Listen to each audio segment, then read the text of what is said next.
ये नया साल हो गइल एको लौकत नहीं कसन कोनो दोस्त बुला गेल सन एको नहीं कसन लौकत कहां बड़ा सन सब दोस्त ए सनुआ बड़े रे अरे खियलक डरे घर में ढुकल बड़े निकल बाहर निकल हो ब्यास खियलक डरे घर में ढुकल बा देखत रहो अरे बोल कुछ रे चल ये बढ़ दया कबले घर में से ना निकलेला आज हमनियो के नया साल के पार्टी ले के जाई निकल भाग पहने टोपी कहाँ मिले गोंजा साला छोड़ दुखाता है देख ले कौन आदमी से देख ले कौन बारवा चिल्लाता ना सब कर देख क्या अरे साला मुंह में फिर साला गया साला मरा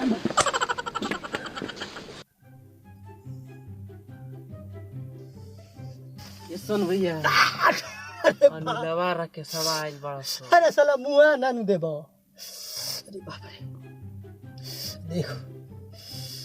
मार खोले बन जा अलग बात बा बाहर छाती तान के चली ठीक बा चलो कैसे कि जनियस तो गांव भर पोंगा दिया सो सही कहला घाव तो लागले बा चल जोन भइलू भइल छाती तान के चली है आगे ठीक बा छोड़ साला हाथवा का तोरा होखी या के काजा जाई जे झगड़ा अरे तोनी गांव में इतना दबंग वाला सना तोनी के काहे कुटा कइल बस रे अरे गई रही या मलिया से मिले हां एक यार पहुंच तो 1 जनवरी मनाओ गई जा जैसे पहुंचू या लाठी डंडा लेके दौड़ू सनो तो सब आशिक भाग के परा गए ते का करू भगुई हम हो भगुई भागे धरा आयो रे मां डरा गए बहुत मरवा सो ओकरा से देखूं कि अब भगले से ना काम चल हां तो मर्दे लेखा सीधा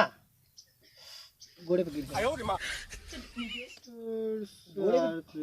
गोड़े पे गिर गए का करी दूसरा ऑप्शन न रहुए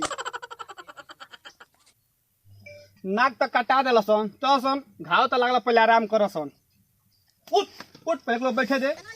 दुखा ले ये में मत लड़ू यार दुखाता ते त भैंसन खा खा के गदा गेल मगर मारी ना ना दोस्ती नहीं भोले बाबू दोस्ती नहीं भइल बा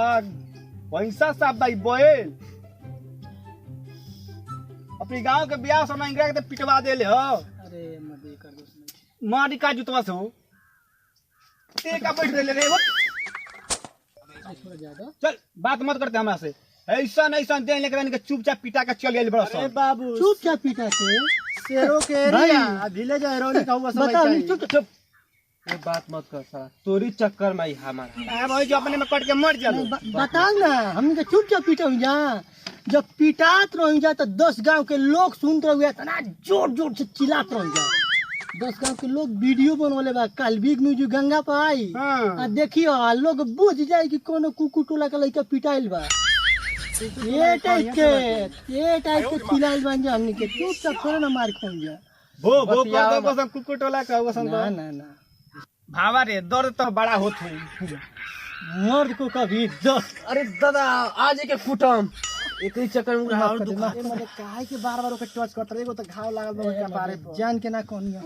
चलो कोई बता दे चाहिए ना मरले बना हम ब्यास है हो जाके देवरिया का ब्यास है